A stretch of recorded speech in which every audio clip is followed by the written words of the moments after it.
Bonjour à toutes et à tous, soyez les bienvenus pour notre émission Eau solidaire. L'eau du robinet en question, c'est le sujet de notre émission avec nos experts en plateau qui sont réunis ici durant 7h30.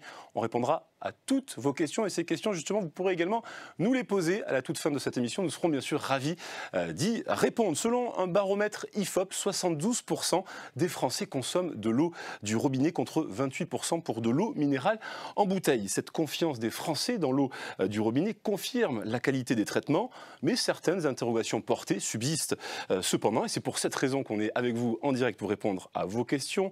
Pesticides, résidus de médicaments et même polluants éternels, évolution des normes et des traitements ou encore chlore et calcaire, les sujets d'actualité ont été nombreux ces derniers temps. L'eau du robinet est-elle bonne pour la santé? Comment est contrôlée l'eau du robinet? Quelles sont les idées reçues à dépasser? Et comment ne pas être intoxiqué par les rumeurs? Eh bien, on va répondre à toutes ces questions avec nos 4 experts en plateau. Bonjour à tous les 4. Bonjour. Je retrouverai dans quelques instants Marie-Caroline Muller, responsable du programme Eau solidaire chez Veolia d'eau d'Île-de-France. Sylvie Thibert est à mes côtés. Bonjour. Vous êtes ingénieur qualité de l'eau et gestion des risques sanitaires pour le CEDIF. Bonjour. Bonjour. Je retrouve également Patrick Di Martino, professeur microbiologiste spécialisé dans les risques de contamination de l'eau à l'université de Cergy. Merci à vous. Bonjour. Je retrouve le docteur Philippe Beaulieu, docteur en médecine et responsable santé au Centre d'information sur l'eau. Bonjour. Bonjour à vous. Et Karine Delabre, responsable des services études, recherche et développement pour Veolia Eau d'Île-de-France. Bonjour. Je vous rappelle que vous aurez bien sûr la possibilité de poser toutes vos questions durant cette heure et demie d'émission. On commence avec vous, Marie-Caroline Muller. Pour démarrer cette émission, je vous propose peut-être de revenir sur le programme Eau solidaire créé en 2011 par Veolia Eau d'Île-de-France et le CEDIF, le syndicat des eaux d'Île-de-France, car c'est d'abord bien sûr à vous que ce programme vous est destiné. Un programme qui s'adresse aux 4 millions d'usagers du CEDIF avec pour ligne directrice 3 piliers. Le premier, prévention, le second, assistance et le troisième, urgence. Alors Marie-Caroline Muller, on vous retrouve tout de suite. Ma question est très simple. Quels sont les objectifs du programme et comment les 3 piliers évoqués à l'instant participent-ils à atteindre vos ambitions? Alors merci Pierre. Le programme Eau solidaire a été construit pour assurer le droit à l'eau pour tous dans des conditions économiques acceptables.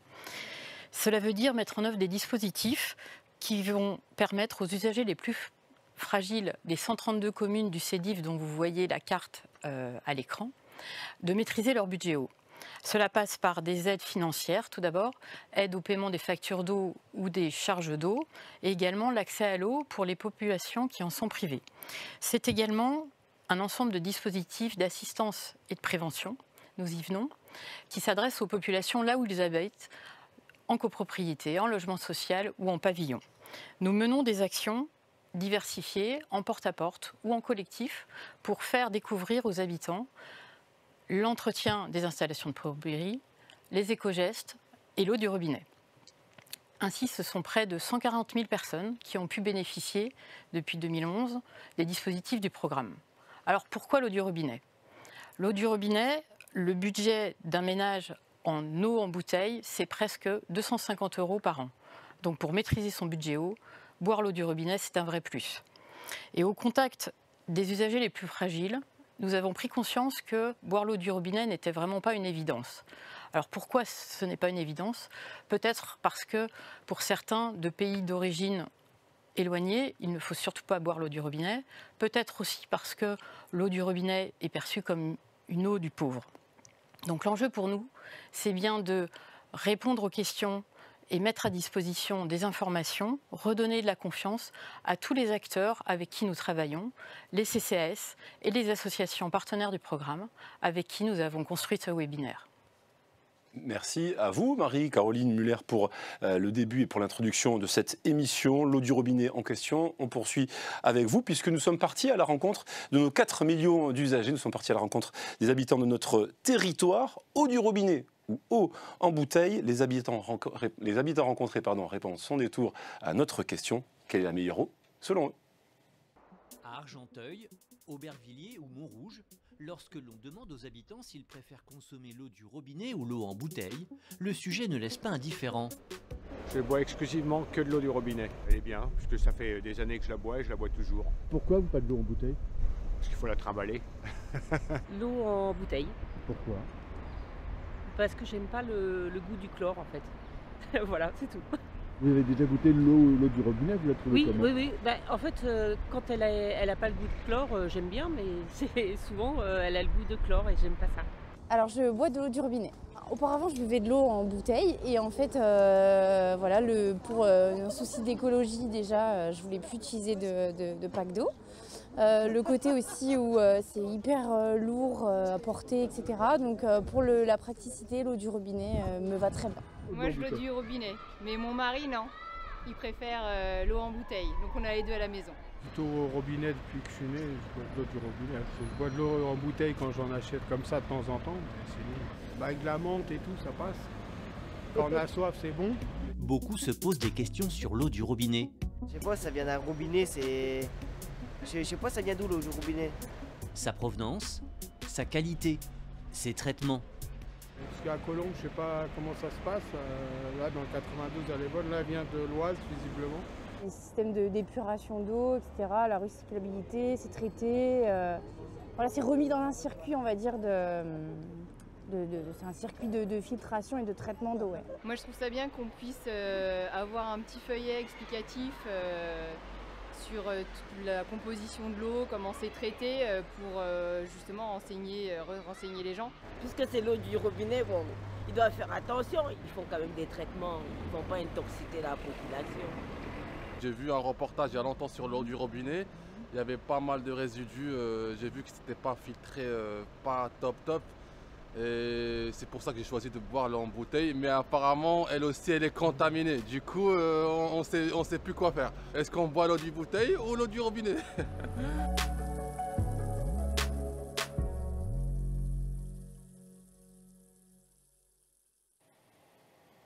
Les interrogations, on l'a entendu, elles sont nombreuses et l'objectif de notre émission est de vous rassurer de façon bien sûr objective et scientifique sur ceux qui s'interrogent sur l'eau du robinet. Je me tourne vers vous justement Sylvie Thibert. Faut-il avoir peur de l'eau du robinet?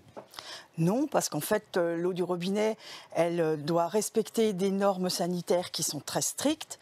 Il y a des traitements appropriés qui permettent donc justement de produire cette eau qui respecte les normes. Et elle est très contrôlée, c'est le produit alimentaire le plus contrôlé. Donc pour s'assurer qu'effectivement, toutes ces normes de qualité sont respectées. Alors on parle justement de plus de 18 millions de contrôles réalisés par les autorités sanitaires. 63 normes, c'est énorme, régissent la réglementation de la production et de la distribution de l'eau. Sylvie Thibert, comment respectez-vous ce strict cahier des charges réglementaires de production et de distribution? En fait, c'est... on a donc des ressources en eau qui sont essentiellement superficielles et donc on a des usines de traitement pour produire l'eau potable qui sont adaptées, où les traitements sont adaptés à la qualité de la ressource en eau pour produire cette eau qui respecte les normes.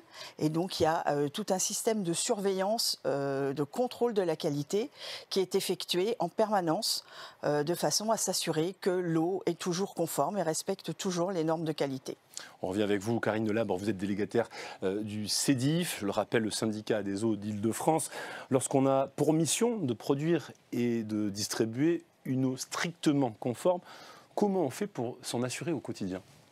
Donc, comme vous venez de le dire, Pierre, notre rôle en tant que délégataire du syndicat des eaux d'Île-de-France est de produire une eau conforme à la réglementation au sortir des usines et de s'assurer que cette conformité est maintenue tout le long du réseau de distribution qui représente pas moins de 7000 km de tuyaux. Donc la qualité de l'eau est vraiment un enjeu majeur pour Veolia Eau d'Île-de-France.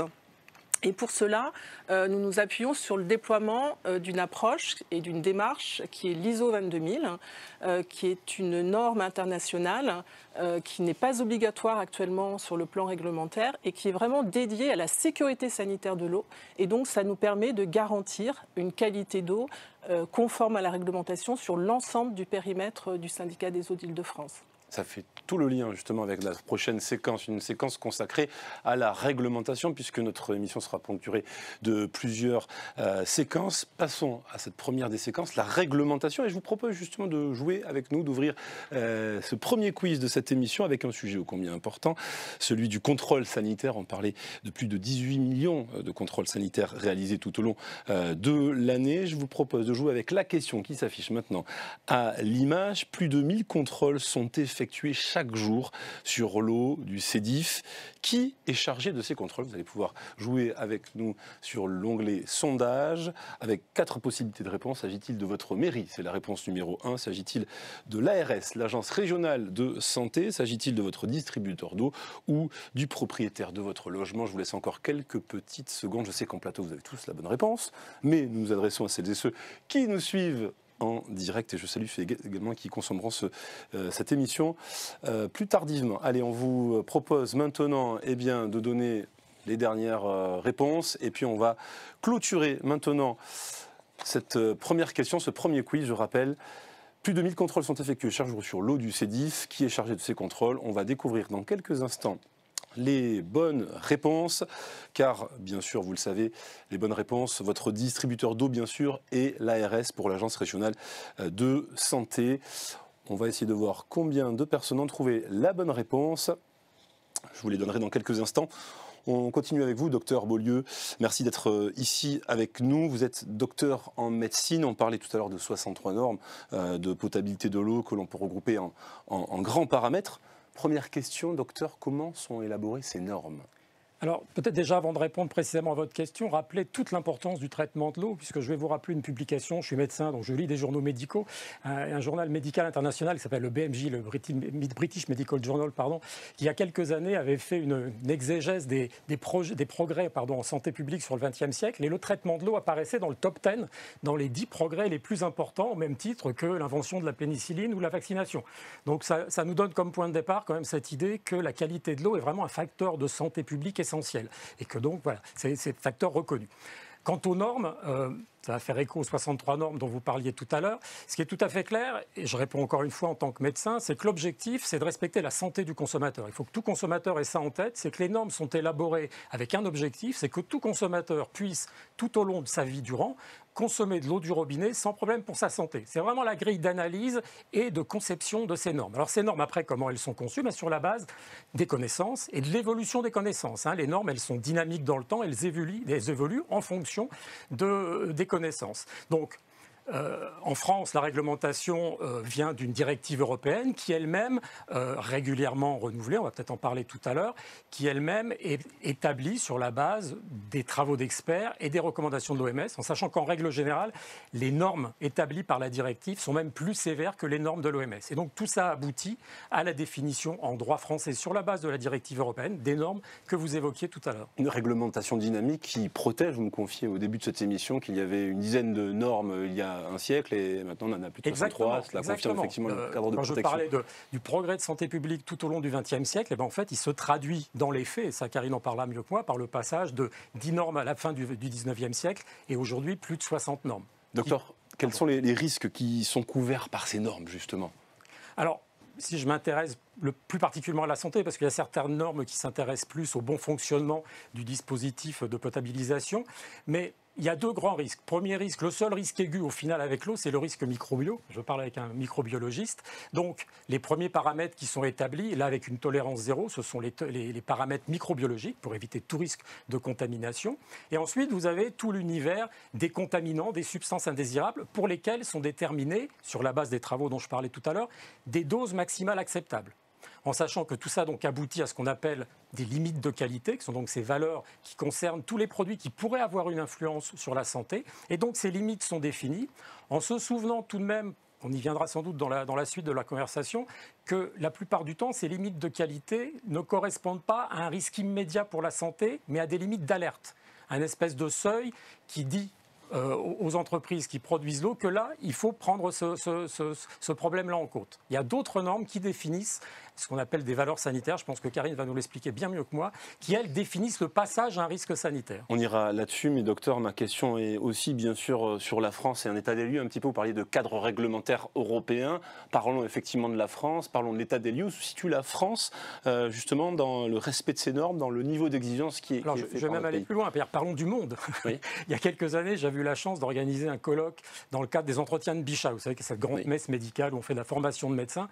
Et j'avais eu la chance, vous connaissez peut-être le professeur Gentilini, qui avait été donc le président de séance, qui avait accepté d'être le président de séance, qui est donc président de la Croix-Rouge, grand professeur en infectiologie, et qui donc gentiment avait accepté de présider le colloque que j'avais organisé sur les nouveaux micropolluants. Donc, ce sujet sur la recherche qui avance en permanence. Mais par contre, il avait tenu à faire une introduction pour dire « Ok, je veux bien parler avec vous des nouveaux micropolluants, mais je veux rappeler en introduction le fait qu'en France, on a cette chance d'avoir une des eaux les plus contrôlées du monde et qu'on a cette chance d'avoir une eau potable 24 heures sur 24 au robinet. » On est plus exigeant qu'ailleurs, c'est ça, Voilà. que vous dites Donc, là déjà, il y a le contexte européen, soyons clairs. L'Europe, on est en phase d'élections européennes. On sait que souvent, on reproche à l'Europe de mettre beaucoup de cadres et beaucoup de normes. Pour l'eau, ça nous arrange, puisque ça fait que l'eau est hyper contrôlée et hyper encadrée. Donc cette directive européenne, en effet, elle est traduite en droit français, donc l'exigence européenne est là en France, en sachant que sur beaucoup de problématiques, et mes collègues reviendront sans doute plus en détail, comme les PFAS, etc., les autorités sanitaires en France et les entreprises de l'eau souvent anticipent sur ces problématiques, mettent des plans en place, des plans d'intervention, des plans de mesure. Par exemple, sur les PFAS, dont le contrôle sanitaire va être obligatoire à horizon 2026, les autorités sanitaires sont déjà en marche et les entreprises d'elles-mêmes ont déjà des programmes de mesure. Merci, docteur. On poursuivra avec vous dans quelques instants. Avant cela, justement, vous parliez de limites de qualité. C'est vrai que quand on parle de l'eau, du traitement de l'eau, de la qualité de l'eau, on parle avec un jargon, Karine Delabre, très professionnel qui, moi, me perd un peu. Pour les vices comme moi, quand on parle de limites de qualité, de références de qualité, de valeurs sanitaires transitoires, de VMAX, comment on s'y retrouve dans ce jargon-là, très technique ? Alors, d'abord, tous ces termes font appel à la réglementation. Et en effet, ce n'est pas toujours très simple, mais aussi parce que la situation n'est pas simple et que sa compréhension fait appel à des notions qui sont assez techniques et spécifiques. Alors, par exemple, si on prend les contaminants chimiques, il y a eu ces dernières années une évolution dans la capacité de détection de ces molécules.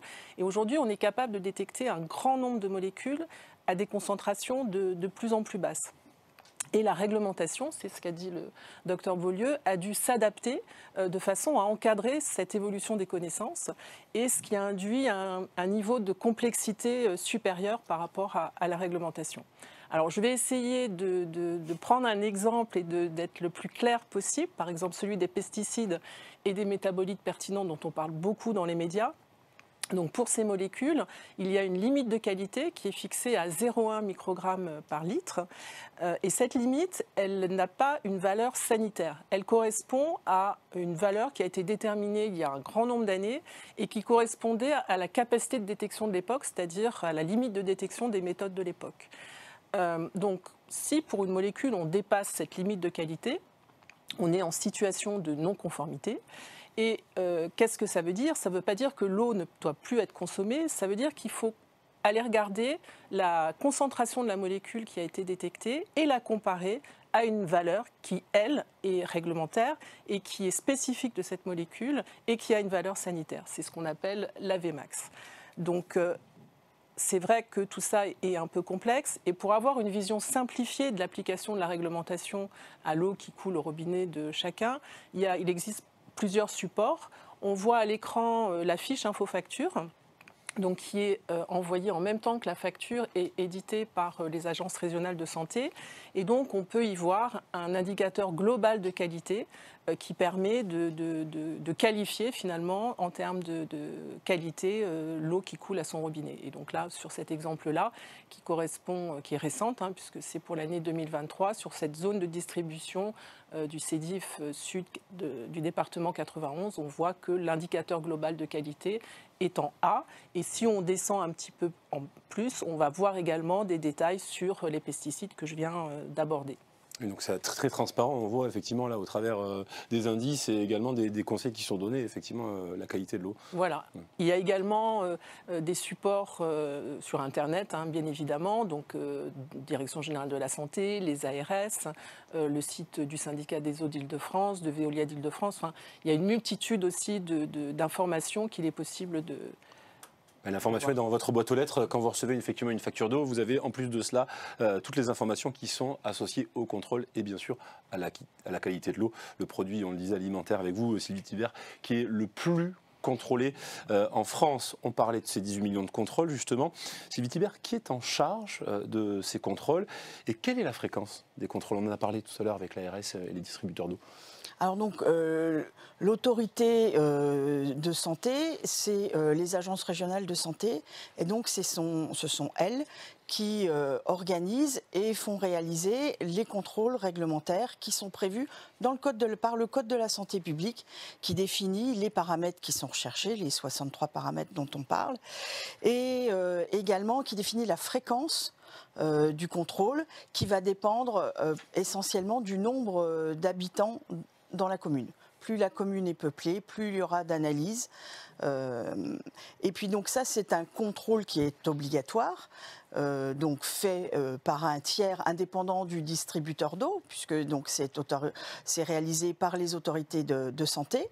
Mais la réglementation prévoit également que le distributeur d'eau doit également faire lui aussi son contrôle, contrôle qu'il doit lui-même établir, parce que donc le contrôle de l'autorité régionale de santé, c'est un contrôle donc qui découle du Code de la santé publique et qui est donc, il faut s'adapter dans un moule qui est fait pour tout le monde. Et par contre, le distributeur d'eau, lui, doit faire une analyse des risques sur son installation et donc il doit, lui, faire un contrôle qui est vraiment adapté à la ressource qu'il utilise, à sa filière de traitement, à son réseau de distribution. C'est du sur-mesure que fait l'exploitant. Et donc il y a ces deux niveaux de contrôle qui existent pour surveiller la qualité de l'eau. Et on parlait de plus de 1000 contrôles le jour sur les communes qui sont desservies par les eaux du Sédif, c'est énorme. Oui, il y a plus de 400 000 analyses qui sont faites chaque année sur les installations du Sédif. Alors je me tourne vers vous, docteur Beaulieu, pour les parents qui nous écoutent ici en direct. Un nouveau-né, on le sait, un système immunitaire fragile. Les bébés peuvent-ils boire l'eau du robinet? C'est une question qui revient régulièrement auprès des habitants. Bien sûr. Et de manière légitime. Oui. Alors je vous rappelle ce que je disais déjà tout à l'heure, c'est que les normes sont établies pour que tout consommateur puisse boire de l'eau toute sa vie, de l'eau du robinet toute sa vie. Dans ces consommateurs, les populations les plus fragiles sont prises en compte. Donc les bébés, les personnes âgées. Donc en toute théorie, et toutes les études le confirment, aujourd'hui l'eau du robinet peut être utilisée chez les bébés. Alors avec quelques précautions, par exemple à moins de 4 mois éventuellement bouillir l'eau pour ce risque immunitaire. Il y a aussi une immaturité enzymatique, on ne va pas rentrer dans ces détails-là, mais chez les nourrissons qui quelquefois fait se poser des questions aux parents par rapport au nitrate. La norme aujourd'hui appliquée au nitrate dans la réglementation suffit à couvrir ce risque. Et aujourd'hui, je pense que les mentalités évoluent. Pour le centre d'information pour lequel j'interviens a accompagné très récemment un grand groupement de crèches qui justement est en train, lui, d'accompagner les parents en leur indiquant qu'ils sont en train d'aller vers la reconstitution des biberons en crèche avec l'eau du robinet. Ce qui aujourd'hui d'ailleurs est la recommandation des autorités sanitaires et de l'ANSES. Merci, docteur. On ferme cette séquence consacrée à la réglementation pour basculer sur une autre séquence. Logiquement, on a parlé de micropolluants et on va traiter justement ce sujet ô combien important des micropolluants avec vous, professeur Di Martino. Merci d'être là à nos côtés. Les micropolluants sont partout dans notre quotidien. Vous êtes, je le rappelle, microbiologiste spécialisé dans les risques de contamination de l'eau à l'université de Cergy. On entend parler de perturbateurs endocriniens, de polluants éternels ou encore de microplastiques. Professeur, faut-il s'en inquiéter ? Alors les micropolluants, tout d'abord, ce sont principalement des polluants chimiques. Et parmi ces polluants chimiques, principalement des pesticides et des métabolites de pesticides. Métabolites voulant dire des produits de dégradation dans l'environnement, dans le corps humain et au contact des animaux vivants. Donc pesticides, ça va être les herbicides, bien sûr, qui sont utilisés dans l'agriculture, qui peuvent être utilisés par les pouvoirs publics, les mairies, les agglomérations, par exemple, mais aussi par monsieur et madame tout le monde dans son jardin. Donc attention à l'usage effectivement des herbicides même à domicile. Les insecticides, même chose, hein, qu'on utilise également à domicile, donc auxquels on peut s'exposer par son usage.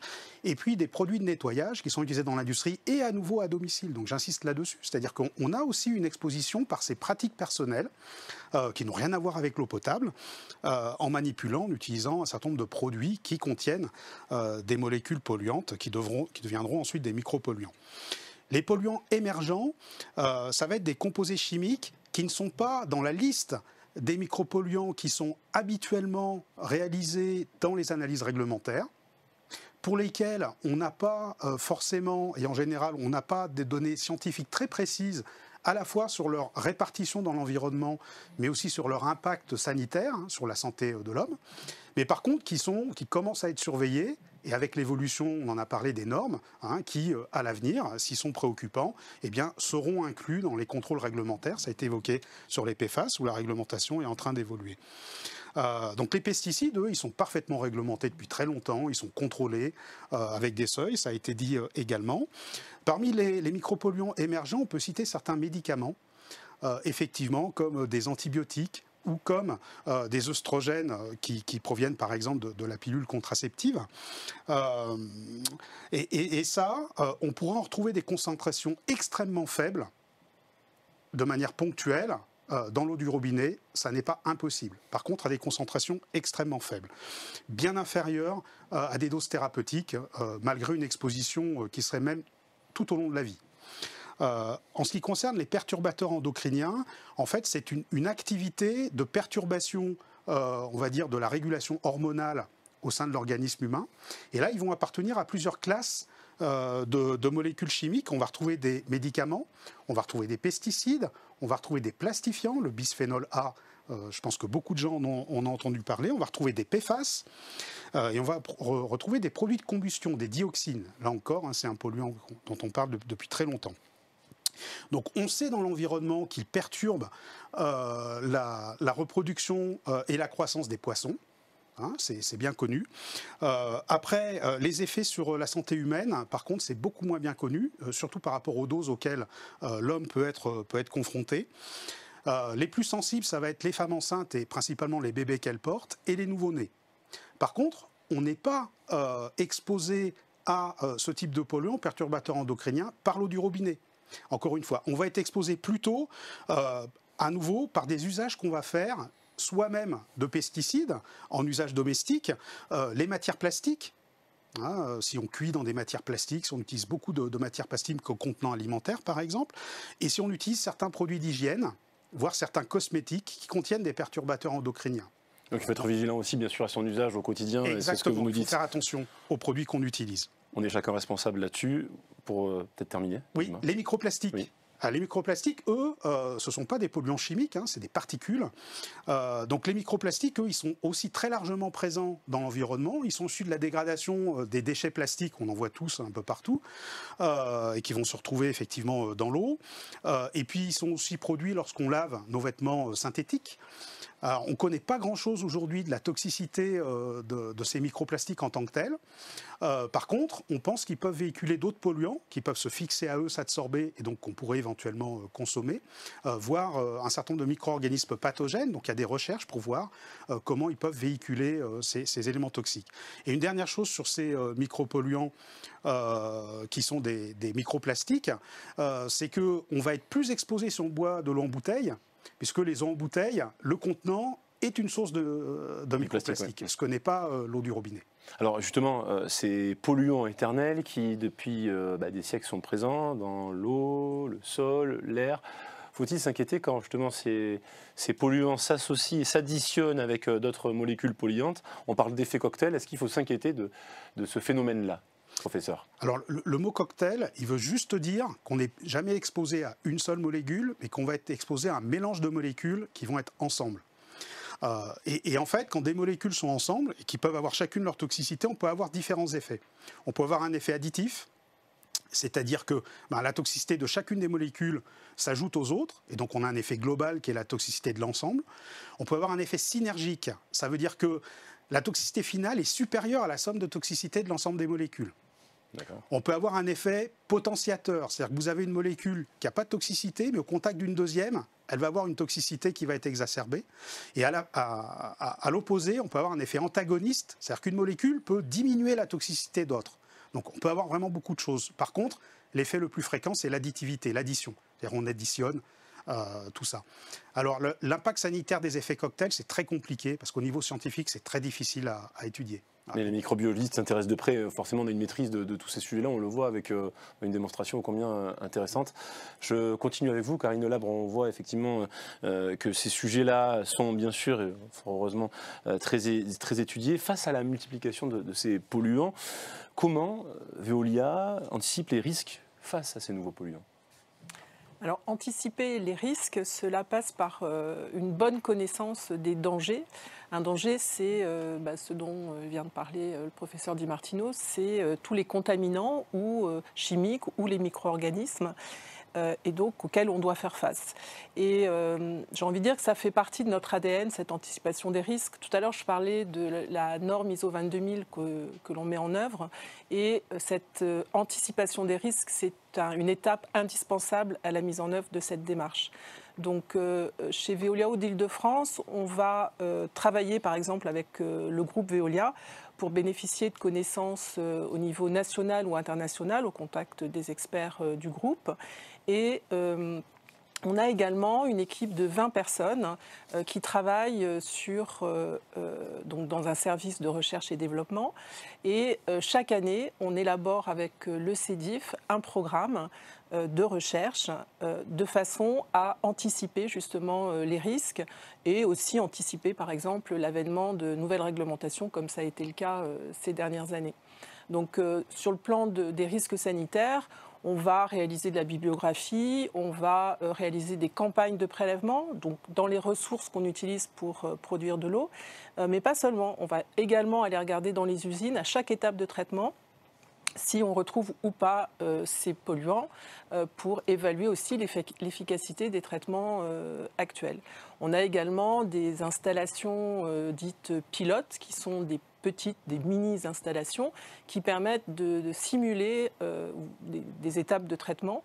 Et donc, ça nous permet de modifier et de tester différentes conditions d'exploitation pour essayer d'en trouver les meilleures pour justement être capable de faire face à l'émergence de nouveaux contaminants. L'eau du robinet en question, c'est le sujet de notre émission. Nous sommes en direct et nous serons bien sûr ravis de répondre à toutes vos questions à la fin de cette émission. Vous pouvez d'ores et déjà nous écrire et nous serons ravis de traiter ces questions en direct à l'antenne. On parle de mission de service public, on parle d'un sujet alimentaire ô combien important. Sylvie Thivert, c'est un rôle très important et fort que le CEDIF a comme pour mission, 4 millions d'usagers franciliens. Comment le CEDIF se positionne face à ces nouveaux risques ? Donc le CEDIF se doit donc de réfléchir à ces nouveaux risques et à chercher les solutions qui vont permettre de les limiter, voire de les supprimer.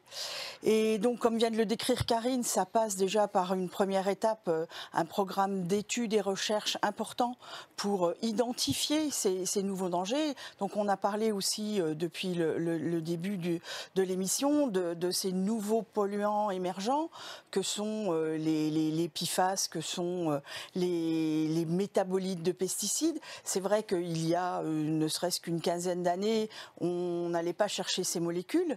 Donc on sait très bien qu'il y a donc des avancées scientifiques et technologiques qui vont probablement dans les années à venir mettre en évidence de nouvelles molécules dans les eaux, qui sont ces molécules qui sont en fait les résultats de notre vie quotidienne et de l'ensemble des activités humaines et des produits qu'on utilise. Et donc pour faire face à ces risques, le CEDIF donc réfléchit, donc une fois qu'on on recherche les dangers et après donc il faut les solutions pour faire barrière à ces dangers. Et donc le CEDIF a choisi d'implanter de nouvelles technologies sur ces usines de production d'eau potable qui sont des techniques membranaires. Donc le CEDIF a déjà sur une de ces usines une filière qui fonctionne pour la production d'eau potable avec des membranes. Et donc son projet est d'installer un dispositif membranaire sur chacune de ces usines. Dispositif qui est une barrière physique en fait, et qui empêche les micropolluants de traverser cette barrière et donc de se retrouver dans les eaux qui sont distribuées aux consommateurs. Sylvie Thiver, on parlait dans notre séquence consacrée à la réglementation de ces 63 normes qui régissent la production et la distribution de l'eau. L'eau cesse-t-elle d'être potable quand il y a un dépassement de limite de qualité? On l'a un peu évoqué brièvement. Pouvez-vous nous en dire plus? Alors, en général, donc, il y a des contrôles qui sont très réguliers de la qualité de l'eau. Donc des contrôles qui sont faits à la fois par l'Agence régionale de santé et par l'exploitant des installations. Et donc, si une de ces analyses montre des dépassements des limites de qualité, l'information est immédiatement remontée aux autorités sanitaires qui sont, elles, habilitées à décider si l'eau peut continuer à être distribuée ou non. Et il y aura systématiquement des prélèvements de recontrôle pour s'assurer donc que la mesure qui a été faite d'une non-conformité perdure dans le temps. Et donc, si l'autorité sanitaire estime qu'il y a des dangers à consommer l'eau, elle a plusieurs dispositifs ou de limiter l'usage de l'eau, donc elle peut interdire la consommation, mais on continue à distribuer l'eau et l'eau il peut y avoir, on peut demander de faire bouillir l'eau par exemple avant de la consommer, ou il peut y avoir carrément une interruption du service de l'eau si les dangers sont...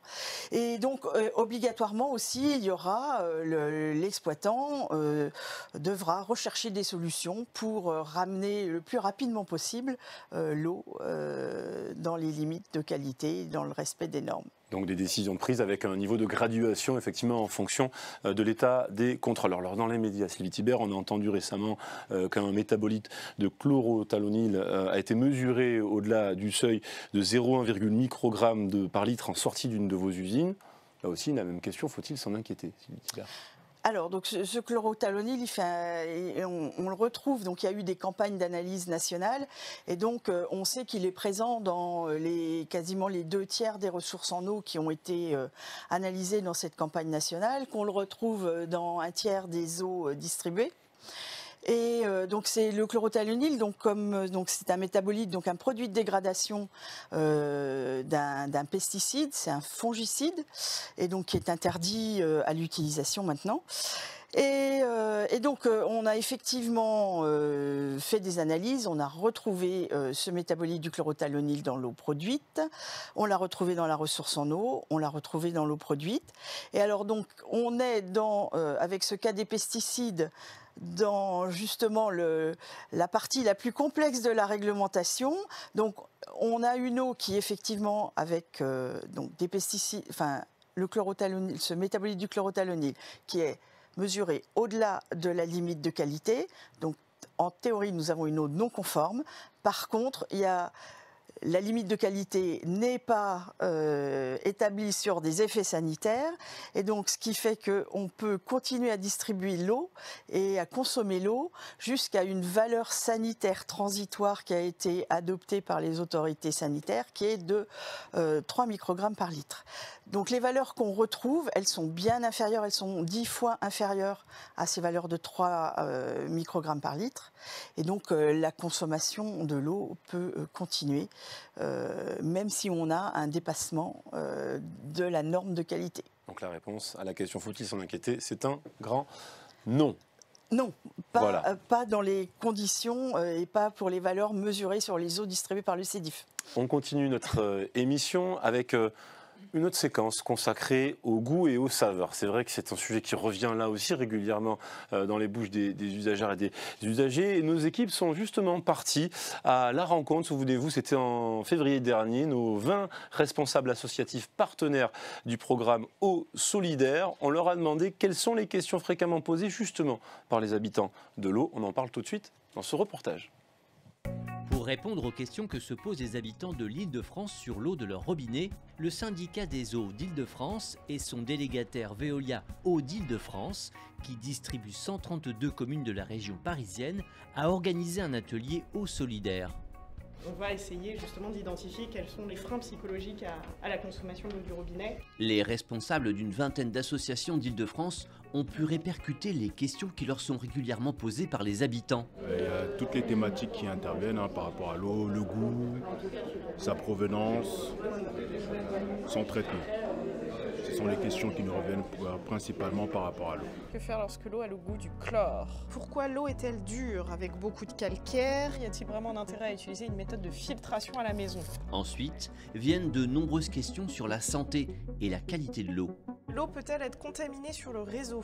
Tout ce qui touche aux métaux lourds, cadmium, plomb, etc., les pesticides. Par rapport à la qualité de l'eau, est-ce que c'est fiable? Est-ce que ça apporte quelque chose de plus par rapport à leur santé? Tout le monde peut l'utiliser. Est-ce qu'il y a il y a une catégorie de gens qui doivent l'avoir ou pas? Vraiment, est-ce que l'eau, est-ce que je ne prends pas de risque pour ma santé? Comment elle est effectivement traitée de façon contrôlée, justement dépolluée pour qu'on puisse effectivement la boire, quoi. Comment Veolia s'assure de la dépollution avant la mise en réseau? Ça, c'est une bonne question, ça va toucher aussi au traitement de l'eau. Je suis venu ici pour poser les questions principalement liées à la qualité de l'eau dans la robinetterie. Donc essayer d'avoir des éléments de réponse pour savoir si une éventuelle pollution peut venir du réseau ou de l'immeuble ou de l'installation dans le domicile. Y a-t-il des microbes qui persistent au traitement de l'eau?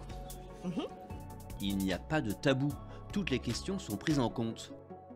Les pesticides et tout ce qu'on peut y rejeter avec les antibiotiques et ainsi de suite, ça serait plus cette question-là. Pourquoi on les retrouve dans notre consommation, dans la consommation de l'eau et comment y faire face? On a vraiment besoin d'avoir de réponses pour qu'on puisse aussi répondre aux gens qui nous posent ces questions. Parce que si on n'a pas de réponse, ça sera un peu difficile pour nous de leur répondre, de les rassurer par rapport à leurs préoccupations.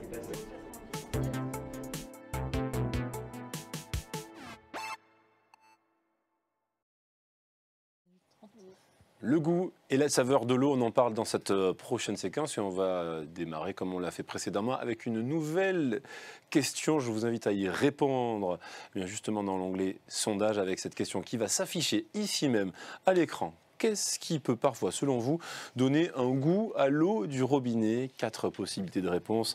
S'agit-il du chlore? Réponse 1. S'agit-il du calcaire, du plomb ou de bactéries?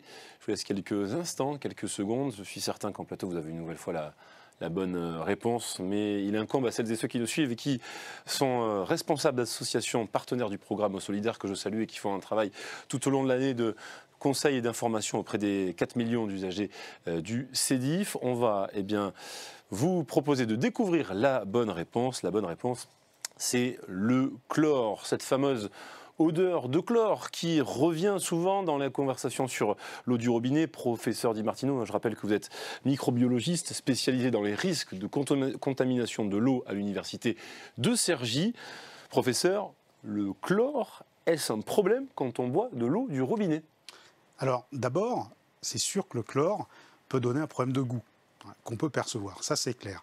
Par contre, le chlore, c'est vraiment un élément précieux pour prévenir tout ce qui est infection microbienne. Le chlore, ça va être un traitement, la chloration, un traitement parmi les traitements finaux en sortie d'usine. Et il va avoir 2 rôles. Le premier rôle, ça va être d'inactiver les micro-organismes qui sortent de l'usine à ce moment-là. Et ensuite, ça va être de prévenir les développements microbiens dans le réseau au cours du cheminement de cette eau jusqu'au robinet du consommateur. Donc c'est un rôle très important. Le chlore, il est utilisé depuis très longtemps, le 19e siècle, début du 20e, fin du 19e siècle. Et en fait, on l'a oublié mais pendant tout le 19e siècle en Europe, on avait des grandes épidémies qui étaient liées à la consommation d'eau potable. C'était le choléra, la fièvre typhoïde, par exemple. Bon, ça nous paraît très lointain, mais c'est très important de prévenir des infections qui peuvent être transmises par l'eau. Le chlore, tel qu'on l'utilise aujourd'hui en tant que tel, il ne présente aucune toxicité. Donc à part le mauvais goût, il n'y a aucune toxicité associée avec la maîtrise qu'on a de la chloration. Par contre, le problème qu'il peut y avoir avec le chlore, ça va être l'interaction du chlore avec de la matière organique qui est présente dans l'eau. La matière organique, en milieu naturel, elle va être apportée dans l'eau par des animaux, par des débris végétaux, des feuilles, d'arbres, par le fait que l'eau qui ruisselle au cours des pluies va lessiver les sols et apporter de la matière qui vient des sols dans l'eau. Donc il y a naturellement de la matière organique dans l'eau qui est retirée par les traitements en usine. Mais il faut que ces traitements en usine soient les plus efficaces possibles pour retirer cette matière organique, pour éviter cette formation de sous-produits. Ces sous-produits, c'est des THM, des trihallométhanes. Et ces sous-produits, s'ils sont à trop forte concentration, peuvent favoriser le développement de cancers de la vessie ou des cancers colorectaux. Donc c'est quand même un enjeu important. On peut souligner que parmi les technologies sur le territoire du CEDIF qui sont utilisées, cette technologie a été évoquée tout à l'heure, la technologie de nanofiltration à Méry-sur-Oise est extrêmement performante pour enlever totalement la matière organique. Donc là, on n'a aucun risque d'avoir des THM, et les THM sont maîtrisés dans les autres usines. À la question, qu'est-ce qui peut parfois, selon vous, donner un goût à l'eau du robinet? Vous êtes 75% des répondants à avoir trouvé la bonne réponse. Alors, Sylvie Thibert, le chlore est indispensable ou on peut s'en passer un jour peut-être? Alors donc l'utilité du chlore, comme vient de le rappeler le professeur Di Martino, c'est de limiter le développement des bactéries pendant la distribution de l'eau dans le réseau. Et donc oui, de ce point de vue, le chlore est utile. Mais donc on peut essayer d'avoir une autre stratégie aussi pour limiter le développement des bactéries, c'est de les affamer. Et donc en leur retirant cette matière organique dont vient de parler également le professeur Di Martino. Et les technologies membranaires sont des technologies qui permettent justement un traitement poussé de l'eau et qui vont retenir la matière organique.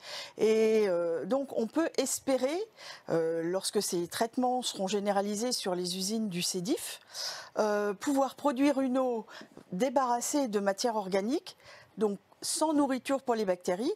Donc les bactéries ne pourront pas se développer dans le réseau parce qu'elles n'auront rien à manger. Et donc du coup, on aurait moins besoin du chlore, voire plus besoin du chlore pour limiter la croissance des bactéries, puisqu'elles seraient de fait limitées par le manque de nourriture. Sylvie Thibert, je vous propose de nous arrêter également sur le calcaire. Parmi nos répondantes et répondants à la question que je vous ai posée, 33% des personnes ont répondu le calcaire. Certains pensent à tort ou à raison que le calcaire est mauvais pour la santé. Est-ce le cas ? Alors le calcaire, déjà le calcaire c'est quoi? C'est du calcium et des carbonates. Le calcium on en a besoin, le corps humain, l'organisme a besoin de calcaire, de calcium. On va le trouver, bon, l'eau n'est pas la voie prioritaire pour les apports en calcium, c'est plutôt dans la nourriture qu'on va les trouver. Mais l'eau peut contribuer et il n'y a pas de désagrément, il n'y a pas de contre-indication sanitaire sur la présence du calcium dans l'eau. Après, les désagréments, on va plutôt les trouver dans la présence de traces blanchâtres sur la vaisselle ou dans l'entartrage des appareils électroménagers, s'il y a trop de calcium dans l'eau. Ça fait le lien avec notre prochaine séquence. On parle de goût et de saveur de l'eau. Parlons bien sûr, maintenant, la suite logique, c'est de parler du traitement de l'eau. Ces derniers mois, le CEDIF a présenté des projets pour produire une eau moins calcaire, mais aussi plus pure, et même un jour sans chlore. Vous nous avez confirmé que l'eau du CEDIF, Sylvie Thibert, est irréprochable. Alors pourquoi fait-on de tels investissements d'avenir ? Tous les échanges qu'on a eus au début de ces entretiens, c'est donc pour tous ces micropolluants qui sont présents dans l'eau, qu'on met en évidence maintenant avec les techniques actuelles ou qu'on mettra en évidence dans l'avenir avec les évolutions des méthodes analytiques. Et donc c'est pour prévenir c'est donc la présence de ces micropolluants. Et donc, les techniques membranaires vont permettre de les retenir.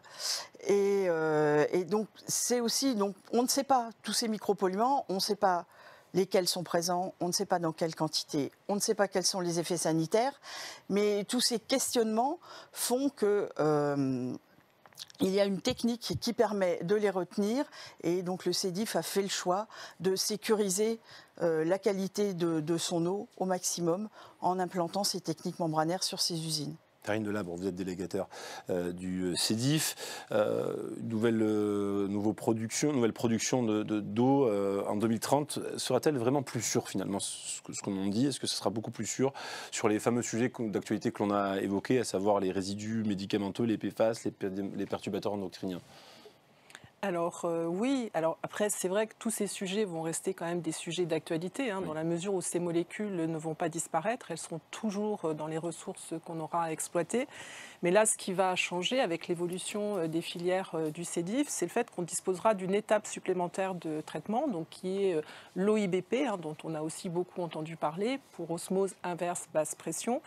Et on sait que ce traitement est extrêmement performant. Donc c'est un traitement membranaire, comme vient de le dire Sylvie Thibert. Et les membranes présentent l'avantage de ne plus éliminer chimiquement les polluants, mais de les extraire physiquement. Alors, il existe plusieurs types de membranes, mais schématiquement, c'est toujours un peu pareil. L'eau va rentrer dans un tube, va être filtrée, et ce qui va ressortir va être dépourvu de tout ce qui va être retenu sur la membrane. Et en fonction du type de membrane, on va retenir plus ou moins de molécules sur la membrane. Et par exemple, donc sur l'usine de Méry-sur-Oise, actuellement, il y a déjà des membranes de nanofiltration. Et les membranes futures d'OIBP vont permettre de retenir encore plus de molécules que les membranes actuelles. Alors on a pu tester des membranes d'OIBP dans le cadre justement de la R&D et montrer par exemple que cette technique est tout à fait pertinente vis-à-vis du chlorothalonil, enfin du métabolite du chlorothalonil dont on a parlé tout à l'heure, et donc permettra justement de rendre l'eau en sortie d'usine conforme par rapport à... Donc des techniques qui sont scientifiquement bien sûr éprouvées, et j'imagine qu'en France on n'est pas les seuls bien sûr à travailler sur ces sujets aussi ô combien importants, et on confronte bien sûr les techniques pour avoir les meilleures techniques et pour avoir la meilleure qualité de l'eau. Parlons d'une séquence ô combien importante, celle de l'eau à la maison, puisqu'on l'utilise bien sûr au quotidien. Parlons d'équipements. C'est vrai qu'on parle souvent d'équipements, des équipements qui ont pour objectif parfois de filtrer l'eau. Ces produits sont présentés bien sûr par les équipementiers, par les fabricants comme efficace pour une meilleure eau. Carafe filtrante, filtre à eau du robinet ou encore gourde filtrante. On trouve beaucoup de sujets sur le marché. Professeur Di Martino, ces produits sont-ils utiles pour le consommateur, celui qui boit l'eau du robinet? Alors tout à l'heure, en introduction, on nous a parlé de maîtrise du budget de consommation de l'eau. On est dedans. C'est-à-dire, on a vu tout à l'heure que chaque consommateur d'eau pouvait avoir accès facilement à des données analytiques sur la qualité de son eau avec sa facture. Il peut aller au-delà de ça et s'informer en mairie de manière plus précise. Et si on s'informe, on verra rapidement qu'en fait, on n'a pas besoin d'avoir un traitement personnalisé à domicile. Maintenant, si on décide de s'équiper, par exemple, de carafes filtrantes ou de dispositifs de filtration de l'eau à la maison, là, il faut être extrêmement rigoureux sur l'entretien, en particulier de la partie filtrante. Parce que si on néglige l'entretien de la partie filtrante, on peut avoir une colonisation de cette partie filtrante, par exemple par des micro-organismes, et un relargage dans l'eau qu'on va consommer de micro-organismes, d'une eau qui au départ était conforme, qui va devenir non conforme et qui peut rendre malade. Donc c'est quand même dommage de penser améliorer la qualité de l'eau et au contraire de la polluer par un dispositif qu'on utilise mal. Même si on l'utilise bien, ce qui est conseillé, c'est de consommer rapidement l'eau qu'on filtrerait dans une carafe, par exemple, de ne pas la garder trop longtemps, de plutôt la garder réfrigérée, voilà, pour éviter Une question qu'on peut se poser en tant que consommatrice ou consommateur sur les filtres à eau, en gros, vous nous dites, c'est pas du tout utile, c'est ça? Moi, je déconseille. Voilà, c'est une dépense inutile dans l'immense majorité des cas. Dans l'immense majorité des cas. Alors concernant les réseaux intérieurs, parfois d'habitation, certains tuyaux ne sont pas forcément en bon état, ce qui impacte forcément la qualité de l'eau, mais on parle des réseaux intérieurs des habitations qui sont de la responsabilité de chaque propriétaire. Comment peut-on prendre finalement en compte ce risque et faire barrière aux bactéries qui ne sont pas de la responsabilité du réseau d'eau, mais qui sont de la responsabilité du propriétaire de l'habitation? Alors, un conseil tout simple, lorsque vous ouvrez le robinet pour boire, ne prenez pas le premier jet. C'est-à-dire laissez sortir le premier jet sans laisser couler longtemps.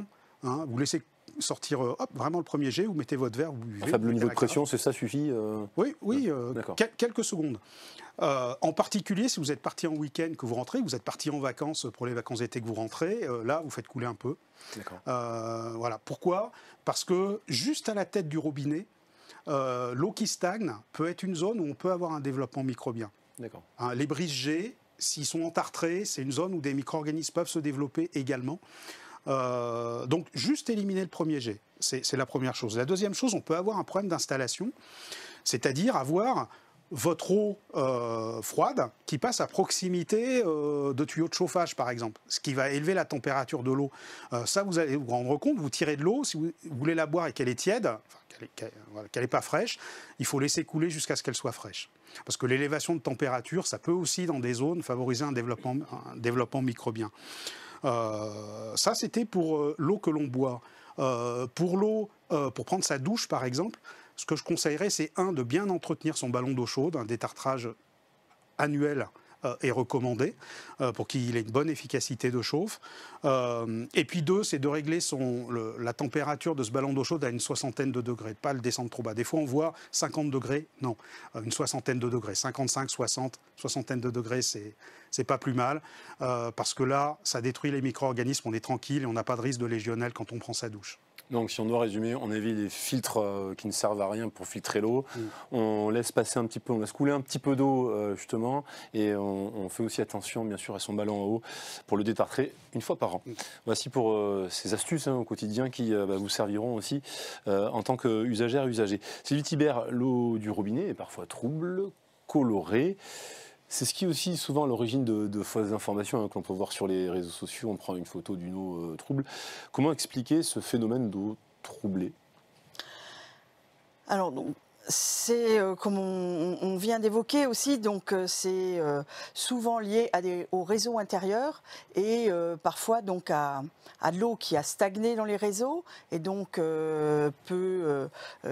si le réseau est ancien, mal entretenu. On peut avoir de la corrosion et donc avoir des couleurs rouilles ou des troubles de l'eau, donc des particules qui viennent en suspension dans l'eau. Donc il faut toujours avoir à l'esprit que l'eau c'est un produit alimentaire et que vous n'auriez pas idée d'entreposer vos aliments dans de la vaisselle sale. Et donc vous devez aussi dans votre logement vous assurer de la bonne qualité de votre réseau intérieur, de son bon entretien, de façon à ce que l'eau chemine toujours dans un environnement qui est propre et sain. Donc c'est vraiment la responsabilité de chacun, c'est ce que vous nous dites, c'est qu'effectivement si elle est troublée, c'est aussi parce que votre réseau intérieur, pour les personnes qui par exemple habitent dans une maison individuelle, elles sont concernées par un système de distribution qui leur incombe et qui ne sont pas forcément... Oui, de façon très générale, ça peut parfois être lié, il peut y avoir des travaux dans votre secteur, il peut y avoir un trouble de l'eau, mais dans la majorité des cas, en fait, ce sont vraiment des problèmes très locaux qui sont liés à l'habitation et donc au réseau intérieur des logements. On attaque la dernière séquence de cette émission et puis à l'issue de cette séquence, j'aurai le plaisir de poser des questions à nos 4 invités du jour, à nos 4 intervenants. N'oubliez pas bien sûr que nous lisons avec beaucoup d'attention et beaucoup d'intérêt les questions qui nous parviennent en direct. Info intox, on a entendu parler de beaucoup de choses. Sylvie Thibert, l'eau c'est un sujet sensible et c'est pour cette raison que nous sommes ici réunis pour échanger de façon objective et scientifique.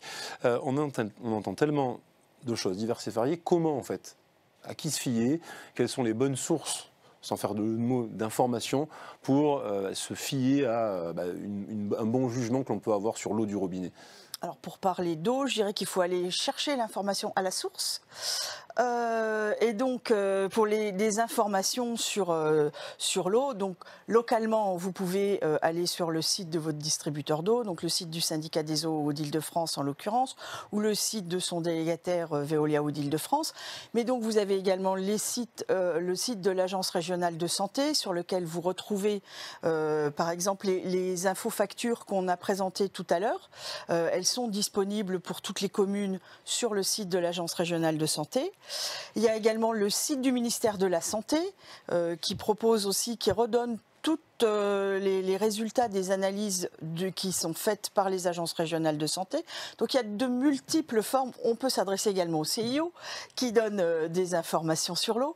Il y a beaucoup de sites officiels tout à fait fiables et responsables sur lesquels on peut trouver de l'information sur l'eau. Eh bien justement, je me tourne vers le docteur Beaulieu. Docteur, la machine, elle s'emballe sur les réseaux sociaux. Vous travaillez justement pour le Centre d'information sur l'eau. Quelle est la bonne communication ? Vaste question, mais c'est vrai que vous l'évoquiez.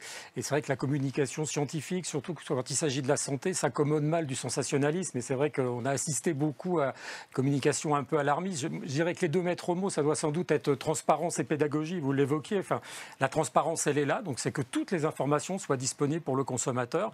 C'est un des éléments de la nouvelle directive de l'eau potable, d'ailleurs, hein, que le consommateur ait le plus largement possible accès à son information sur l'eau. Et puis la pédagogie, au final, c'est peut-être de manière un peu humoristique, vous dire qu'il faut refaire ce genre de choses pour justement passer tous ces petits messages du plus concret, comme le professeur Di Martino vient de le faire, ou des explications un peu plus complexes sur ce qu'on s'est dit sur les normes, qui ne sont pas des normes de danger, mais des normes d'alerte, etc., etc.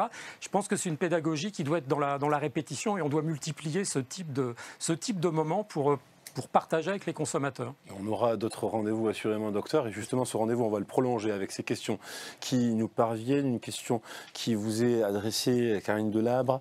Bonjour, comment est déterminée la pertinence d'un métabolite? Est-ce que tous les métabolites sont suivis et analysés? C'est la première question. Alors la pertinence d'un métabolite, alors c'est une question très très technique, c'est quelque chose aujourd'hui qui est déterminé par l'ANSES, qui est l'Agence nationale de sécurité sanitaire et de l'environnement, et qui permet d'inclure une molécule dans la réglementation ou pas. Je vais dire les choses comme ça. Donc voilà, c'est quelque chose de très cadré. C'est un travail qui est très lourd, puisqu'en fait, il faut considérer chaque molécule les unes après les autres, des études de toxicologique, et ça nécessite énormément de données qu'on n'a pas toujours. Donc c'est vraiment un travail colossal. Et compte tenu du nombre potentiel de métabolites, c'est vrai que ça nécessite encore beaucoup de travail. Encore beaucoup de travail dessus. Oui, docteur, allez-y. Peut-être rappeler aussi que par prudence, lorsqu'il manque quelques informations sur un métabolite, il est déclaré comme pertinent par précaution. Donc là encore, pour la sécurité sanitaire du consommateur, il y a ce principe de précaution qui est toujours mis en avant. Et donc s'il manque des données, parce que Karine le disait, c'est des dossiers d'expertise très très lourds, s'il manque une donnée, le métabolite est déclaré comme pertinent par défaut. Donc il rentre dans la réglementation. Le principe de précaution, docteur, c'est on a un doute, on prend le temps de la réflexion, on analyse et on prend une décision. On ne veut pas d'éléments manquants pour dire le métabolite n'est pas pertinent. Une deuxième question à vous, professeur Di Martino, et à vous, docteur Beaulieu. Plusieurs adhérents ont mentionné l'apparition de calculs rénaux suite à une consommation d'eau du robinet, information qui leur a été donnée par leur médecin. Que répondre à ces adhérents que l'on voit au quotidien par nos 20 associations partenaires? Docteur Beaulieu. Ça va être difficile pour moi de ne pas être confraternel, puisque non, la plupart des publications d'urologie montrent qu'au contraire, boire beaucoup d'eau, ça aide à éliminer les calculs. Pour autant, on sait qu'une eau trop minéralisée n'est pas optimale pour la santé. Ce qui fait que la plupart des urologues qui travaillent sur le sujet recommandent de ne pas boire d'eau minérale sur une longue période, parce qu'il peut y avoir des déséquilibres dans la présence de minéraux. Pour autant, je pense qu'on ne peut pas incriminer l'eau du robinet comme étant une cause de colique néphrétique possible.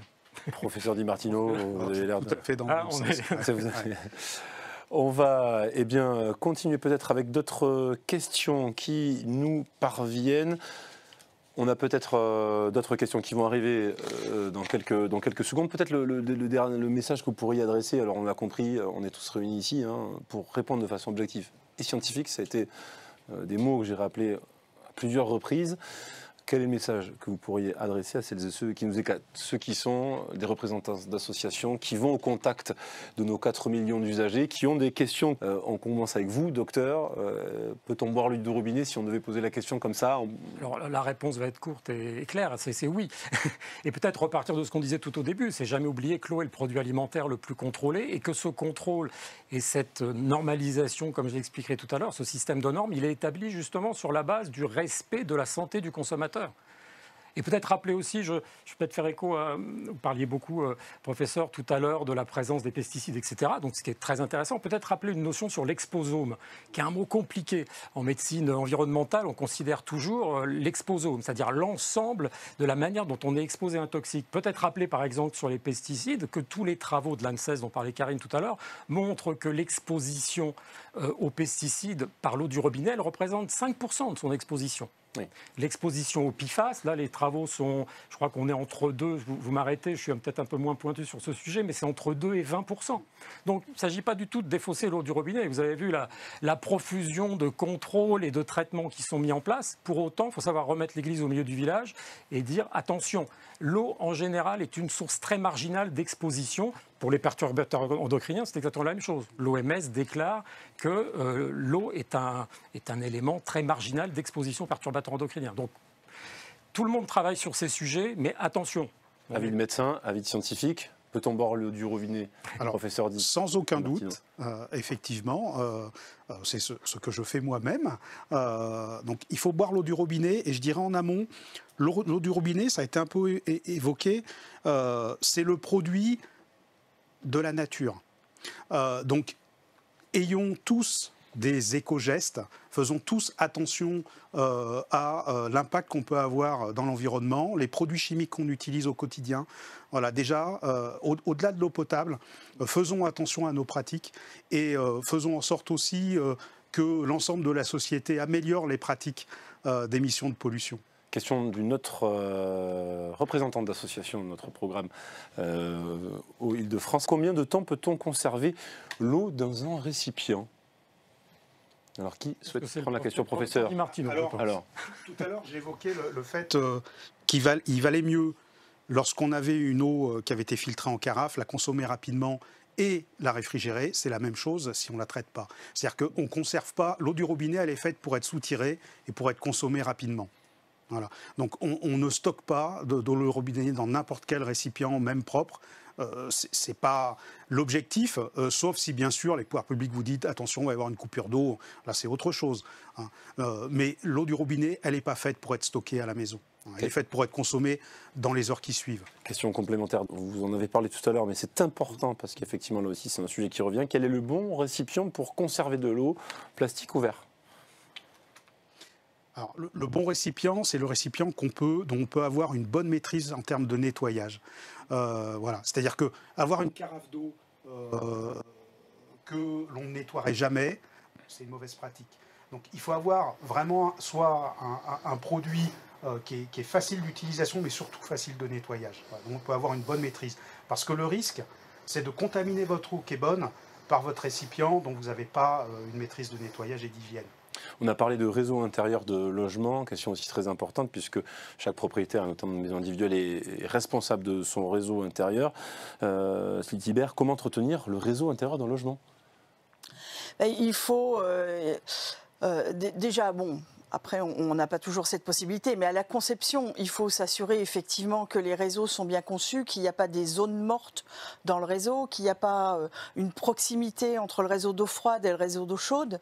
Et puis après, il faut également, donc c'est des contrôles réguliers du réseau intérieur. Et donc si on note des signes de corrosion, faire intervenir un plombier, un spécialiste qui peut faire le diagnostic du réseau et qui fera les réparations si elles sont nécessaires. Au premier signe, effectivement, consulter un professionnel. J'ai encore quelques questions justement à vous adresser. Elles vont me parvenir dans quelques instants. On le voit, hein, ces questions sont nourries. On le voit, effectivement. C'est des questions qui sont des questions du quotidien qui nous concernent toutes et tous. Comment le service de l'eau se prépare-t-il à une catastrophe écologique? Contamination malveillante, par exemple, dans le réseau, c'est pour vous, Karine Delabre. Justement, en fait, je reviens toujours avec mon ISO 22000 qui nous permet de gérer toutes sortes de situations. Et bien entendu, on a tout un dispositif de mesures pour faire face à éventuellement ce type d'événement. Donc on est prêt. On fait régulièrement des exercices justement où on simule une crise et donc on les fait pas dans notre petit coin, on les fait avec le syndicat des eaux d'Île-de-France, avec aussi d'autres partenaires.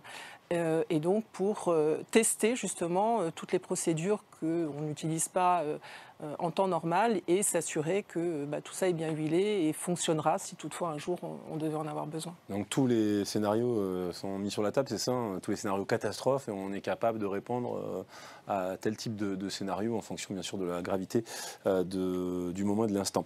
La question de la protection des ressources, interdiction de l'usage des pesticides agricoles versus traitement, ne vaut-il pas mieux prévenir que guérir, est une question justement à poser au cœur du débat public sur l'OIPB.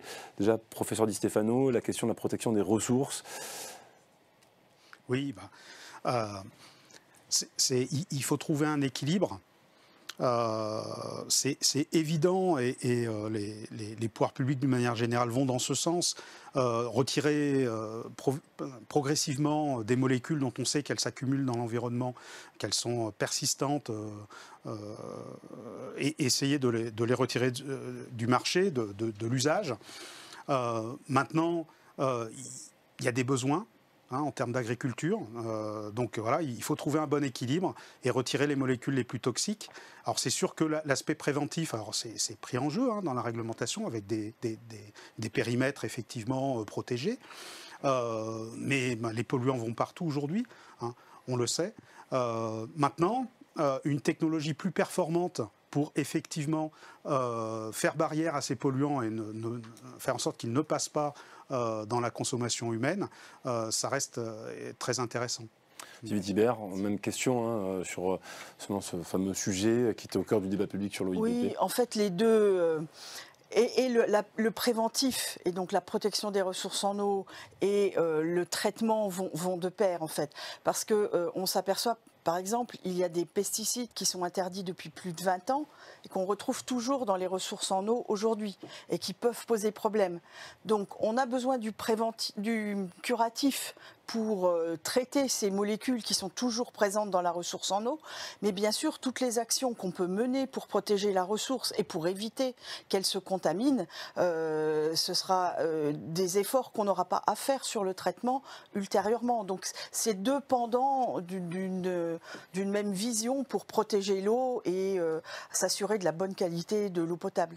Professeur Di Martino, j'ai une question. Si on contrôlait l'eau en bouteille de la même manière et à la même fréquence que l'eau du robinet, est-ce qu'on aura des concentrations proches en certains polluants, notamment ceux qui sont en plein cœur de cette actualité brûlante? Alors l'eau en bouteille, elle est très contrôlée également. Récemment, on s'est rendu compte qu'il y avait certains polluants pour lesquels on pensait qu'ils n'étaient jamais présents dans les ressources qui sont utilisées pour faire ces eaux en bouteille. On s'est rendu compte qu'en fait, parfois elles pouvaient être présentes et que certains industriels trichaient un peu sur les règles pour retirer ces polluants pour pouvoir commercialiser en toute sécurité leurs produits. Donc aujourd'hui, je redis ce que j'ai dit tout à l'heure, les polluants ont tendance à être partout. Et l'eau en bouteille est très contrôlée. Et elle contient des micro-organismes comme l'eau du robinet, pas de pathogènes, etc. Mais une eau sans micro-organismes, ça n'existe pas. Par contre, une eau sans pesticides, c'est mieux. Une question pour vous, Karine Delabre. Une question sur le changement climatique. Sommes-nous à l'abri d'un manque d'eau en Île-de-France? Est-ce que cela pose des problèmes sur la qualité de l'eau? C'est un sujet là aussi, combien d'actualité? Alors bien entendu, le changement climatique, il est partout. Alors il y a des zones qui sont plus touchées que d'autres. On parle beaucoup actuellement du sud de la France, des Pyrénées-Orientales. Mais clairement, l'Île-de-France n'est pas à l'abri potentiellement d'un manque d'eau.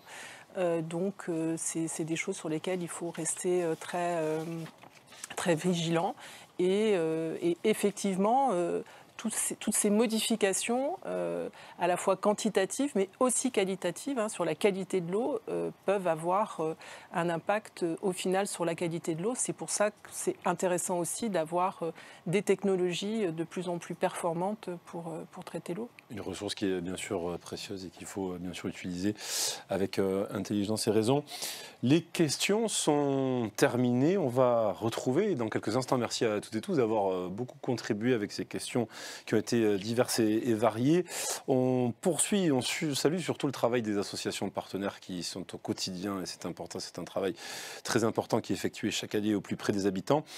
Je retrouve Marie-Caroline Muller. On parlait de ce programme Eau solidaire créé en 2011 avec le CEDIF et Veolia Eau d'Île-de-France.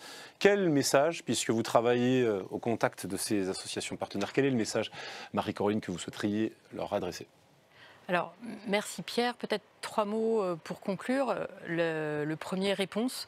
Le titre de cette émission, de ce programme, c'était l'eau du robinet en question. Donc, nous espérons qu'avec nos 4 intervenants, nos 4 experts, vous avez pu, tout un chacun, y trouver un certain nombre de réponses. Ce webinaire sera disponible en replay très vite. Nous vous en ferons part et vous adresserons le lien. Côté Eau solidaire, nous allons intégrer aussi toutes ces informations dans le module de formation que nous vous proposons à vous, CCAS, et à vous, associations, pour enrichir et vous permettre de porter de nouveaux messages. Donc ça, c'était mon premier point. Le deuxième, peut-être confiance.